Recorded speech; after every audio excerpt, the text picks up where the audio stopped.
Hello everyone, how are you? I hope you're well. My name is Vivek Mishra and I welcome you on my YouTube channel. Guys, before I start anything new, I would like to make you revise previous topics. यानी आज हम कुछ नया शुरू करें उससे पहले थोड़ा सा पुराना डिस्कस कर लेते हैं, ठीक है? क्योंकि आप जानते हैं out of sight out of mind, यानी आंखों से ओझल दिमाग से दूर। अगर किसी चीज की प्रैक्टिस नहीं हुई और वो हमारे सामने ज्यादा दिन तक नहीं रहे या ओझल हो जाए तो वो दिमाग से भी दूर हो जाती है, ठीक है? यानी आंखों से ओझल दिमाग से दूर, out of sight out of mind. Clear? So in the previous videos I taught you the use of is am are, has have, do does, did, will, may, might. I hope you have understood and trying to speak at your home. अपने घर पे आप कोशिश कर रहे होंगे ना बोलने की, ऐसी मैं आशा करता हूं। और नहीं भी कर रहे हैं तो please guys, it is my request, आप इन्हें बोलना शुरू कर दीजिए, वर्ड आई यूजलेस हो जाएंगे और एक दिन आप इन्हें भूलना शुरू कर देंगे, ठीक है? प्रैक्टिस बहुत जरूरी होती है, practice makes a man perfect, ठीक है? तो देखिए, सबसे पहले हमने इज एम आर सीखा था और उसमें क्या कर रहे थे हम, वर्क में आईएनजी लगा दे रहे थे। So I would like to let you know what is the work. Work means any activity. कोई भी काम है तो उसे हम वर्क बोल रहे हैं यहाँ पर, और काम नहीं है तो उसे हम नो वर्क बोल रहे हैं, ठीक है? जो कि प्रैक्टिकल है, वैसे भी हम काम को वर्क ही बोलते हैं और जिसमें काम नहीं होता उसे नो वर्क ही बोलते हैं। तो हम वर्क के अंदर चेंजेस कर रहे हैं, जैसे आप ग्रामर में वर्ब बोलते हैं, जैसे आईएनजी लगा दिया, थर्ड फॉर्म लगा दी, एस और एस लगा दिया, फर्स्ट फॉर्म भी यूज कर ली, सेकंड फॉर्म भी यूज कर ली। ऑलमोस्ट जो एक वर्क के अंदर सारे काम हो जाते हैं वो हमने कर लिए। जैसे मान लीजिए एक, जैसे आप ग्रामर में बोलते हैं वर्ब, उसे हम यहाँ क्या बोल रहे हैं, वर्क, ठीक है? तो हमने एक वर्क ले लिया, जैसे हम यहाँ बोलने का ही काम कर रहे हैं, स्पीकिंग कर रहे हैं, तो स्पीक ले लिया। अब स्पीक में क्या क्या हो सकता है, जैसे इसकी सेकंड फॉर्म हो गई स्पोक, थर्ड फॉर्म हो गई स्पोकन, इसमें आईएनजी लगा तो ये बन गया स्पीकिंग, और एस और एस लगते हैं तो ये बन जाता है स्पीक्स। तो जो जो चेंजेस हो सकते हैं एक वर्ब के अंदर, एक वर्क के अंदर, वो सारे चेंजेस हमने करके उनके ऊपर सेंटेंसेस बना भी लिया और मैंने आपको बता भी दिया उनको कैसे आप अपनी लैंग्वेज में यूज कर सकते हैं, ठीक है? कोई डाउट? यहीं से ही हम प्रीवियस टॉपिक्स की थोड़ी सी प्रैक्टिस करते हैं, फिर आगे का कुछ नया सीखेंगे। हमारी जो सिचुएशन है लाइफ में वो क्या है, प्रेजेंट, पास्ट, फ्यूचर, ठीक है? जो अभी है उसकी सबसे पहले बात, फिर जो निकल चुका है उसकी, फिर जो आने वाला है उसकी बातें, ठीक है? And we have done all three situations, तीनों सिचुएशंस हमने कर ली है। तो आपको शायद समझ में आ भी गया होगा अभी तक कि हम किस तरीके से कोर्स को लेते हुए चल रहे हैं, ठीक है? क्योंकि इतने टॉपिक सीखने के बाद में थोड़ा सा समझ में आ जाता है, हाँ ये तरीका है। स्टार्टिंग के एक दो क्लास में इतना क्लियर नहीं होता है। सो माई वे इज वेरी इजी, बहुत आसान तरीका है। अब बस लास्ट तक मेरे कोर्स को करते रहिए, डेफिनेटली आपको बेसिक इंग्लिश बोलना आ जाएगी, it is my guarantee, okay? तो देखिए हमने क्या करा, अगर हम इज एम आर की बात करें तो उसके साथ ये लग जाता है। जैसे अगर मैं आपसे कहूं क्या आप जा रहे हैं, तो क्या हो जाएगा, आर यू गोइंग? हाँ मैं जा रहा हूं, आई एम गोइंग। मैं नहीं जा रहा हूं, आई एम नॉट गोइंग। क्या वो लिख रहा है, इज ही राइटिंग? वो नहीं लिख रहा है, ही इज नॉट राइटिंग। वो तो हंस रहा है, ही इज लाफिंग। वो मुझे डिस्टर्ब कर रहा है, ही इज डिस्टर्बिंग मी। मैं डिस्टर्ब नहीं कर रहा हूं किसी को, I am not disturbing anyone, ठीक है? मैं लिख रहा हूं, आई एम राइटिंग। मैं पढ़ रहा हूं, आई एम स्टडिंग। क्या वो पढ़ रही है, इज शी स्टडिंग? वो नहीं पढ़ रही है, शी इज नॉट स्टडिंग। वो तो खाना पका रही है, शी इज कुकिंग फूड। यहां तक बात क्लियर है? इसको और अच्छे से समझने के लिए प्रीवियस वीडियो देख लेना, ठीक है? तो ये हमने हो गया यहाँ पर। इसके बाद हमने सीखा था हैज हैव, जिसके साथ में लग जाती है थर्ड फॉर्म। यहां होता है वर्क इज कंटिन्यू, यहां पर हो जाता है वर्क इज जस्ट फिनिश्ड। काम बिल्कुल अभी अभी फिनिश हुआ है, बिल्कुल अभी अभी आपके सामने सामने कोई काम चल रहा था और फिनिश हो गया, ठीक है? जैसे वो जीत गया, तो मैच चल रहा था आपके सामने। अब मैच में आपको लग रहा था कि वो जीत रहा है, यानी उसके जो स्कोर है वो अच्छा हो रहा है। एकदम से पता चलता है, खबर आती है, आप देखते हैं कि वो जीत गया, तो क्या हो जाएगा सेंटेंस, ही हैज वॉन। क्या हो गया प्यारे बच्चों, ही हैज वॉन। अगर क्वेश्चन करना है क्या वो जीत गया, तो हैज ही वॉन। क्या वो जीत गई, हैज शी वॉन। क्या आप जीत गए, हैव यू वॉन। क्या आपने खो दिया, हैव यू लॉस्ट। क्या आपको मिल गया, हैव यू फाउंड। क्या आपने लिख लिया, हैव यू रिटन। क्या आपने समझ लिया, हैव यू अंडरस्टूड। हाँ मैंने समझ लिया, आई हैव अंडरस्टूड। वो चला गया, ही हैज गॉन। क्या वो चला गया, हैज ही गॉन। वो अभी नहीं गया है, ही हैज नॉट गॉन। यहां तक क्लियर है? और आप अपने सबूलियत के हिसाब से जैसी जरूरत पड़े वैसे सेंटेंस बनाइए, ठीक है? फिर हमने सीखा था ये वाला प्रोसेस और ये, यानी डू डस जो हमने सीखे हैं। जैसे क्वेश्चन किया जाए, क्या आप मुझे जानते हो, डू यू नो मी, क्या आप इंग्लिश बोलते हो, डू यू स्पीक इंग्लिश, क्या वो इंग्लिश बोलता है, डज ही स्पीक इंग्लिश, हाँ वो इंग्लिश बोलता है, ही स्पीक्स इंग्लिश, वो इंग्लिश बोलती है, शी स्पीक्स इंग्लिश, वो कॉलेज जाती है, शी गोज टू कॉलेज, वो डिस्टर्ब करती है, शी डिस्टर्ब्स, वो गाना गाती है, शी सिंग्स सॉन्ग, मैं गाना गाता हूं, आई सिंग सॉन्ग, मैं बोलता हूं, आई स्पीक, मैं आता हूं, आई कम, मैं जाता हूं, आई गो, मैं नहीं जाता, आई डू नॉट गो। ठीक है, यहां तक क्लियर हो गया। उसके बाद अगर हम पास्ट की बात करें तो पास्ट में सेकंड फॉर्म आती है, ये बताया, और एक ईडीएम भी हमने इसके बहाने सीख लिया था, फर्स्ट कम फर्स्ट सर्व, पहले आओ पहले पाओ, जो सब जगह लागू हो रहा है कि जो पहले आ रहा है उसी में चेंज करना है। ठीक है, we have to change in the first word, जो पहला वर्ड होता है उसमें सारे चेंजेस करने होते हैं। इंग्लिश में यही होता है, पूरी इंग्लिश में पूरे कोर्स में यही होगा, जो पहला वर्ड है उसमें चेंज कर दीजिए। ठीक है, तो यहाँ पर क्वेश्चन करेंगे हम डिड से, और सबसे अच्छी बात यहाँ कोई चेंज नहीं होने वाला है, थर्ड पर्सन हो या कोई सा भी पर्सन हो, there will not be any change. जैसे क्या आपने मुझे सुना था, did you listen to me, क्या आपने बताया था, डिड यू टेल, क्या आपने इन्फॉर्म किया था, डिड यू इन्फॉर्म, क्या आप आए थे, डिड यू कम, क्या आप मैनेजर से मिले थे, डिड यू मीट मैनेजर, क्या उसने देखा था, डिड ही सी, क्या उसने सुना था, डिड ही लिसन, क्या उसने खाया था, डिड ही ईट। आंसर देंगे, सेकंड फॉर्म लगाते जाएंगे और कुछ भी नहीं करना है। जैसे मैं गया था, आई वेंट, मैंने सुना था, आई लिसन्ड, मैंने खाया था, आई एट या आई टुक, मैं नहाया था, आई टुक बाथ, मैंने चाय पी थी, आई टुक टी, मैंने डॉक्टर को दिखाया था, आई कंसल्टेड द डॉक्टर, मैंने अपने माँ बाप को खुश किया था, आई प्लीज्ड माई पेरेंट्स। ठीक है, मैंने अपनी प्यास बुझाई थी, प्यास लग रही थी बहुत जोर से, आई क्वेंस्ड माई थर्स्ट, मैंने अपनी भूख शांत की थी, आई सैशिएटेड माई हंगर, क्या बोलेंगे, आई सैशिएटेड माई हंगर, उसने काम को टाला था, ही डिलेड द वर्क। ठीक है, क्लियर हो रहा है यहाँ तक। मना करेंगे तो डिड नॉट से फर्स्ट फॉर्म लगा के मना कर देंगे। तो ये सब चीजें क्लियर हो गई। फ्यूचर में फर्स्ट फॉर्म आ जाती है तो फ्यूचर में विल में माइट हो जाता है, जो लास्ट टॉपिक था वो भी जरूरी है, उसकी भी छोटी सी प्रैक्टिस कर लेते हैं। क्या आप मेरी वीडियोस देखेंगे, will you watch my videos, हाँ मैं देखूंगा, I will watch your videos. क्या आप मेरी वीडियो को लाइक करेंगे, will you like my video, हाँ बिल्कुल, I will like your video, तो कर दीजिए जल्दी से। क्या आप मेरी वीडियो को शेयर करेंगे, will you share my videos, हाँ मैं आपकी वीडियोस को शेयर करूंगा। क्या वो शेयर करेगा, विल ही शेयर, वो शायद करेगा, उसका मैं कुछ नहीं कह सकता, ही मे शेयर योर वीडियोस, शायद ही करेगा, he might share your videos, नहीं करेगा क्योंकि वो किसी की भी नहीं करता है, he will not share your videos. बात क्लियर हो गई यहाँ तक। चलिए, तो जैसा कि आप जानते हैं हमने प्रेजेंट भी कर लिया, पास्ट भी, फ्यूचर भी। तो गाइस बताइए, तीन ही तो सिचुएशंस होती है, तीनों सीख ली, तो क्या हमें इंग्लिश बोलना आ गई है क्या? नहीं, ऐसा नहीं है। तीन सिचुएशंस तो हैं, लेकिन तीन सिचुएशंस में सिर्फ 5 ही सेंटेंस थोड़ा ना होते हैं कि is, am, are, has, have, do, does, did, will, यही होंगे। और भी बहुत सारी ऐसी सिचुएशंस आ जाती हैं जिसमें हमें कुछ वर्ड्स बदलने पड़ते हैं, कभी कभी जो ग्रामेटिकल सिचुएशन होती है वो भी बदल जाती है, तो उसी को हम आगे बढ़ाते हैं। ठीक है, तो सबसे पहले तो आज आप होमवर्क ले लीजिए स्टार्टिंग में ही, फिर हम टॉपिक को स्टार्ट करते हैं। तो प्यारे बच्चों, होमवर्क ये है आपके लिए, आपको एक फैमिली ट्री तैयार करना है। ठीक है, you are to make family tree. क्या तैयार करोगे प्यारे बच्चों? Family tree. इससे फायदा क्या होने वाला है? देखो, एक तो आप अपने रिश्तेदारों के बारे में बात करोगे। ठीक है, रिश्तेदारों की आदत ताजा हो जाएंगी थोड़ी बहुत। और आजकल के नए नए बच्चों को तो रिश्तेदार पता भी नहीं होते हैं कि ये मेरा ये लगता है, ये मेरा वो लगता है। पुराने जो लोग हैं उन्हें तो बहुत अच्छे से रिश्तेदारी समझ में आती थी, they know the value of relations. But आजकल लोग नहीं जानते हो, तो एटलीस्ट इस बहाने आप रिश्तेदारों की बात करेंगे। और रिश्तेदारों की बात करते समय जो जो इंग्लिश की जरूरत पड़ेगी वो आपको सीखने को मिलेगा। जैसे मामा जी को इंग्लिश में क्या बोलते हैं, दादाजी को क्या बोलते हैं, या भतीजे को क्या बोलते हैं, पूर्वजों को क्या बोलते हैं। ठीक है, ये सब आपको सीखने को मिलेगा। हो सकता है नहीं आए तो आप उसे सर्च करोगे, फिर आ जाएगा। ठीक है, तो फैमिली ट्री में आपको क्या करना है, एक पेड़ बनाना है। ठीक है, ड्रॉ करना है, सच में करने की कोशिश करना है। ठीक है, एक तरीके से समझ लीजिए आपका प्रैक्टिकल है जो आपको करके देखना है। तो एक फैमिली ट्री ड्रॉ करेंगे, यहां से स्टार्ट करेंगे, ग्रैंडफादर, ग्रैंड मदर।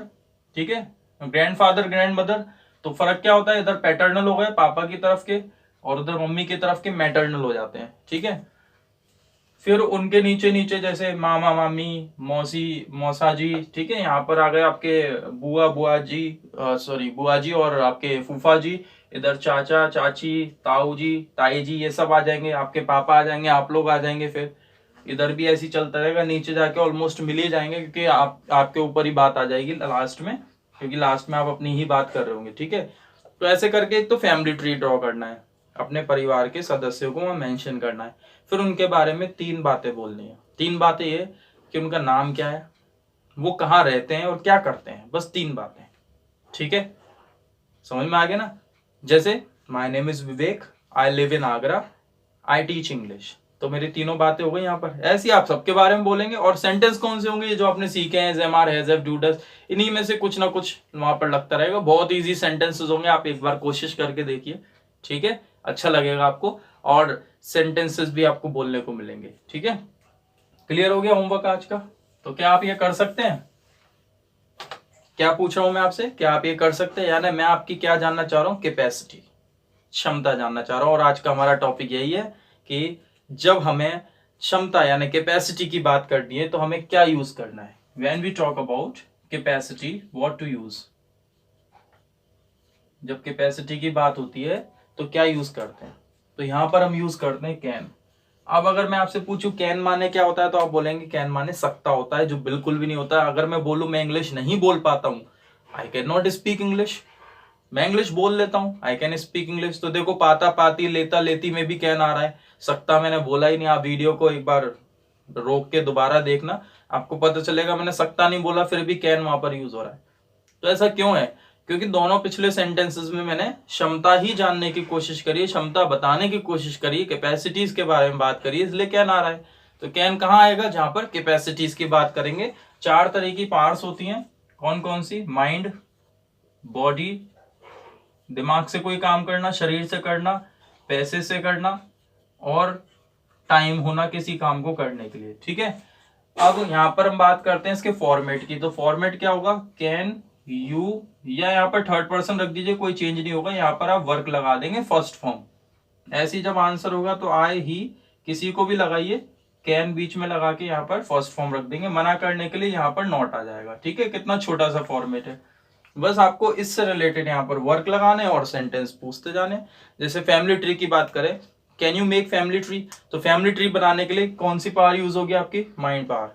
ठीक है, ऐसा तो नहीं आपको जिम विम करनी पड़ेगी, ताकत वाकत लगानी पड़ेगी, कुछ नहीं, बस यू हैव टू प्रेशराइज, आपको थोड़ा सा प्रेशर देना पड़ेगा अपने माइंड के ऊपर, और याद करना पड़ेगा कि कौन कौन रिश्तेदार है, किसको कैसे कैसे बोले, सेंटेंस बनाने पड़ेंगे। तो टोटली आपका दिमाग का यूज होने वाला है, ब्रेन यूज होगा वहां पर। ठीक है, अब जैसे आपको कोई वजन उठाना है, किसी से लड़ना है, तो वहां क्या यूज होता है, बॉडी पार्ट। कुछ खरीदना है तो मनी पार्ट, और अगर आपको कहीं जाना है या कहीं मीटिंग वगैरह अटेंड करनी, फंक्शन अटेंड करना है, तो वहां के लिए टाइम पार्ट। ठीक है, मैं आपसे कहूं क्या आप फंक्शन अटेंड कर सकते हो, कोई फंक्शन है, मैंने बोला क्या आप ये फंक्शन अटेंड कर सकते हैं, तो आपने अगर टाइम नहीं है, मैं नहीं कर सकता, आई can not attend this function. आपके अंदर क्या नहीं है, क्षमता नहीं है, कैपेसिटी नहीं है, भाई मेरे अंदर टाइम पावर नहीं, मेरे पास टाइम पावर नहीं है। ठीक है, मैं आपसे बोलूँ can you buy Mercedes, Mercedes खरीद सकते हैं आप, तो आपने कहा पैसे नहीं है, I can not buy Mercedes. मैंने आपसे पूछा कि आप खली से लड़ सकते हैं, कैन यू फाइट विद खली, आपने कहा आई कैन नॉट फाइट विद खली, मैं नहीं लड़ सकता, मेरे अंदर क्षमता नहीं है। मैंने कहा can you solve the maths, आपने कहा नहीं मैं तो आर्ट्स का स्टूडेंट हूँ, आई can not solve the maths, मेरे अंदर उतना दिमाग नहीं है। तो नहीं है तब भी कैन नॉट बोलेगा, और है तो कैन नॉट ना बोल के कैन बोलेगा। और क्वेश्चन करना आपको किसी की क्षमता जाननी है तो कैन से जान लेंगे। ठीक है, क्लियर हो गया, इजी है ना। तो कुछ भी नहीं करना है, बहुत आसान से टॉप सेंटेंसेस होते हैं इसके, इसमें तो ना कोई फॉर्म लगानी ना कुछ करना है, बस सिंपल पूछते आना है। ठीक है, चलो आप जल्दी से बताते जाइए। कैन यू स्पीक इंग्लिश, तो आप क्या बोलेंगे, yes I can speak English. Can you dance, जो डांसर्स हैं जो वीडियो देख रहे हैं वो बोल सकते हैं यस आई कैन डांस, और जो नहीं कर सकते वो क्या बोलेंगे, I can not dance. Can you sing, I can not sing. Can you study, yes I can study. Can she prepare food, yes she can prepare food. Clear हो गई बात यहाँ तक, कोई दिक्कत समझ में आ गया होगा, स्क्रीनशॉट ले लेना वरना इसको नोट कर लेना। ठीक है, चलिए अब कोई काम कर लेता है, कोई नहीं कर पाता। अब कोई व्यक्ति है जिसको देख के लग रहा है कि वो कर सकता है, लेकिन वो मना कर रहा है कि मैं नहीं कर सकता। जैसे हट्टा कट्टा आदमी है और 10 किलो वजन उठाने में भी बोल रहा है नहीं मैं नहीं कर पाऊंगा, मेरे हाथ में लग जाएगी, मेरी नस चढ़ जाएगी, इस तरीके की बातें बोल रहा है। तो आप उससे बोलेंगे भाई काय बात का आपने इतना शरीर बना रखा है, आपने पहले तो बोला कैन यू लिफ्ट 10 kgs, तो उसने कहा आई कैन नॉट लिफ्ट 10 kg। फिर आपने उसके शरीर की तरफ देख के आपने बोला भाई ये क्या है, फिर आप उसे क्या दोगे, सलाह दोगे, दोगे नहीं दोगे। तो ऐसे में हम उसे सलाह देंगे, और सलाह देते समय हम यूज करेंगे शुड। देखो शुड भी यूज होता है और मस्ट भी यूज होता है, बस फर्क कितना है, ये यूज होता है सजेशन के लिए, ठीक है, सलाह देने के लिए, और सजेशन आपकी स्ट्रांग हो जाए, ठीक है, तो मस्ट लगा देते हैं। बस इतना फर्क होता है दोनों के अंदर। तो आप उससे बोलोगे आपका इतना बड़ा शरीर है, इतनी बॉडी बॉडी बना रखी है, आपको तो इतना वजन उठा लेना चाहिए, यू शुड लिफ्ट 10 kgs, उठा लेना चाहिए आपको, ठीक है। तो सलाह है, इंडिया में तो आपको पता है फ्री की देते रहते हैं लोग, जो फालतू है फ्री है वो सलाह ही देने का काम करने लग जाता है और कुछ नहीं करता है, ठीक है। तो कुल मिला के आप भी सलाह दीजिए, खूब दीजिए, और ये तो हर बात में दी जाती है। जैसे कोई शराब नहीं पीता तो उसको भी बोल देते हैं यू शुड ड्रिंक, आपको पीनी चाहिए, अंदर के कीड़े मर जाते हैं, कॉन्फिडेंस बढ़ जाता है, जमाने भर की मोटिवेशन वाली बातें दे देते हैं, बट गलत है, नहीं पीनी चाहिए। You should not take liquor, you should not drink. कुछ लोग पीते हैं तो उनको यही तो सलाह मिलती है कि तुमको नहीं पीनी चाहिए, जो नहीं पीता उसको बोलते हैं बड़े हो जाओ पिया करो।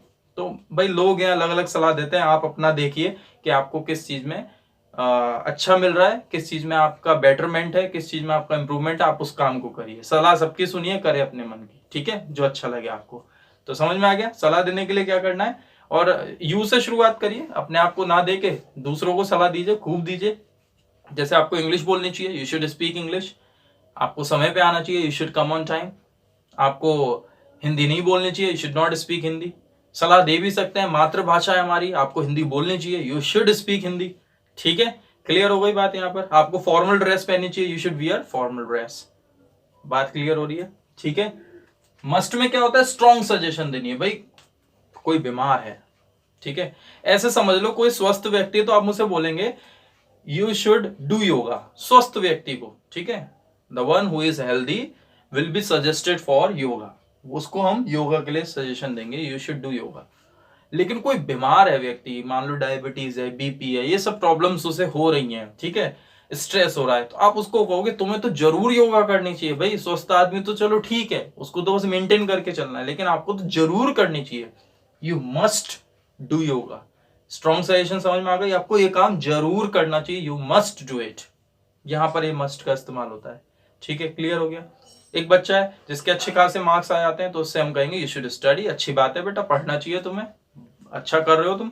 और जिसके मार्क्स कम आ रहे हैं, फेल हो जा रहा है, उसको तो हम क्या बोलेंगे, यू मस्ट स्टडी, तुमको तो जरूर पढ़ना चाहिए, तुम तो पैसा बर्बाद कर रहे हो, टाइम बर्बाद कर रहे हो। तो इस तरीके से हम शुड और मस्ट का इस्तेमाल कर लेते हैं। आई होप आपको ये सब समझ में आ गया होगा, इनकी खूब सारी प्रैक्टिस करिए, ठीक है। एक अच्छा सा सेंटेंस बताया था, उसको भी आप यूज कर लेना। देखो कैन के लिए तो हम ये सीख लेते हैं, दो इडियम यहाँ पर, it's not my cup of T, यानी ये मेरे बस की बात नहीं है, ठीक है, कैन से रिलेटेड है। अगर आप कैन को नहीं बोलना चाह रहे हैं, जैसे किसी ने आपको ऐसा काम दे दिया है जो सच में आपके बस में नहीं है, आपको डिफिकल्ट लगता है, तो आप कैन से बोलने की जगह आप इससे भी बोल सकते हैं। जैसे मान लीजिए किसी ने कहा 100 किलो वजन उठाओ, आप कहोगे आई कैन नॉट लिफ्ट इट, तो उसको आप थोड़ा इफेक्टिव बनाने के लिए आप ऐसे बोल सकते हो, आई can not lift it because it's not my cup of T, ये मेरे बस की बात नहीं है। और कोई काम आसान है, कर सकते हो, it's like a cake walk, ठीक है, ये तो बहुत आसान काम है, it's like a cake walk. बोलते हैं ना इट्स अ चाइल्ड प्ले, ये तो बच्चों का खेल है, तो हाँ बिल्कुल वैसे ही होता है, it's like a cake walk, ठीक है। ऐसी शुड के लिए एक मैं आपको और अच्छा सा सेंटेंस बताया, तो बीइंग अ गुड स्टूडेंट, एक अच्छा विद्यार्थी होने के नाते, अब आगे आप शुड जोड़ देना, being a good student you should ओबे योर टीचर्स, एक अच्छा विद्यार्थी होने के नाते आपको अपने टीचर की आज्ञा माननी चाहिए, ठीक है। समझ में आ गया आपको शुड और कैन, मस्ट भी क्लियर हो गया होगा। चलिए आगे के टॉपिक्स हम सीखते रहेंगे इसी तरीके से। आप प्यारे बच्चों वीडियोस देखते रहिए और लाइक और शेयर करना मत भूला करिए। देखिए इतने सारे व्यूज हो जाते हैं, लाइक कम होते हैं, इतने सारे सब्सक्राइबर हैं, व्यूज कम होते हैं। तो जितने सब्सक्राइबर हैं उससे ज्यादा व्यूज हों और उतने ही करीब आपके लाइक्स हों, तब मोटिवेशन मिलता है और लगता है कि और ज्यादा से ज्यादा दो और अच्छे से अच्छा बनाओ वीडियोस को, ठीक है। तो मेरी वीडियोस इसी तरीके से आती रहेंगी। और वोकैबुलरी की कमी हो रही है, आप उसकी बिल्कुल चिंता मत करिए, आगे आने वाली क्लासेस में वोकैबुलरी जम के मिलने वाली है आपको, और ऐसी आलतू फालतू नहीं, वो वोकैब्स जो आपकी लाइफ में यूज होंगे, इडियम्स भी आपको खूब सारे मिलने वाले, ठीक है। सो जस्ट बी हैप्पी, घर पे रहिए, सेफ रहिए, कोरोना से लड़ते रहिए, and nice meeting you, bye bye, take care, see you.